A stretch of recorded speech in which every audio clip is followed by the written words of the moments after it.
Selepas mengharungi 7 aksi persahabatan antarabangsa tanpa tewas, kekalahan Malaysia kepada Tajikistan pada final Pesta Bola Merdeka 2023 dilihat tepat pada masanya dan petik terbalik membuka mata skuad kebangsaan.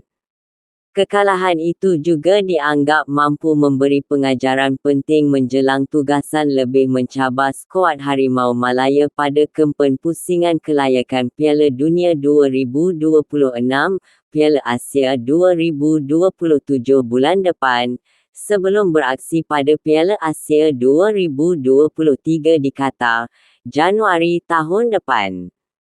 Bekas pengendali skuad kebangsaan Dato' Ong Kim Swe berkata kekalahan di tangan Tajikistan di laman sendiri akan memperlihatkan segala kelemahan yang perlu diperbaiki terutama apabila Malaysia bakal berdepan lawan yang hampir serupa pada pusingan kelayakan Piala Dunia, Piala Asia nanti.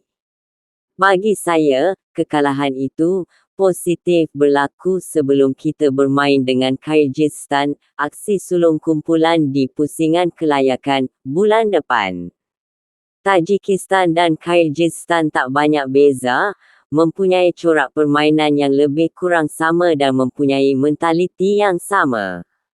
Apabila tewas dengan Tajikistan, perlu pastikan kita tak boleh ambil mudah dengan Kyrgyzstan di mana kalau kita tetap leka mungkin kita akan dihukum sama seperti sebelum ini, kata Ketua Jurulatih Sabah FC itu ketika dihubungi bernama hari ini. Kim Swe berkata Malaysia dan Tajikistan menunjukkan keazaman dan keinginan yang sama untuk mencapai kemenangan pada final itu, namun dari segi taktikal Tajikistan lebih matang dan pasukan itu tahu bila harus menyerang dan bertahan.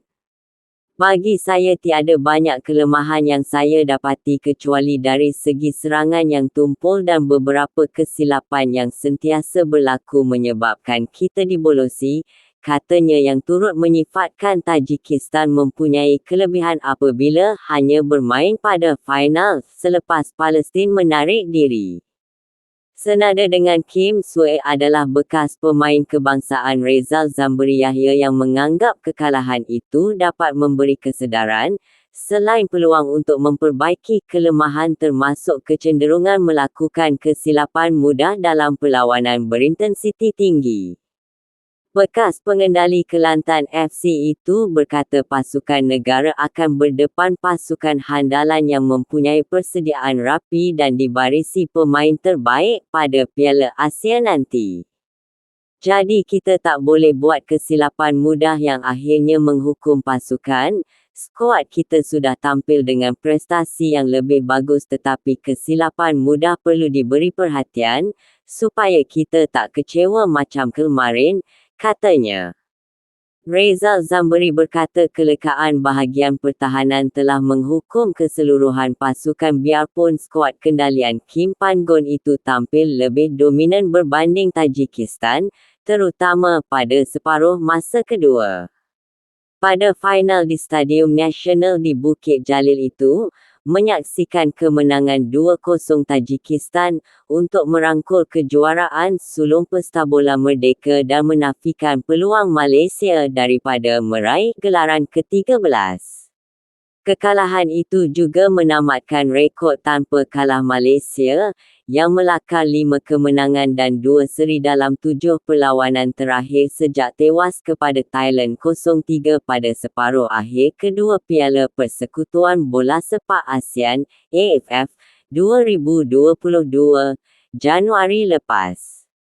Kelemahan ketara pasukan negara pada final itu ialah di benteng pertahanan, terutama di bahagian tengah selain ketumpulan jentera serangan di depan gawang, sekaligus menjadi pemisah kedua-dua pasukan pada pertembungan itu. Kesilapan sewaktu bertahan membolehkan Tajikistan yang dibimbing peta Seged mencipta 2 jaringan dari arah sama, sementara jentera serangan negara bukan sahaja gagal menyempurnakan peluang terhidang, malah buntu dalam meleraikan kekebalan pertahanan lawan.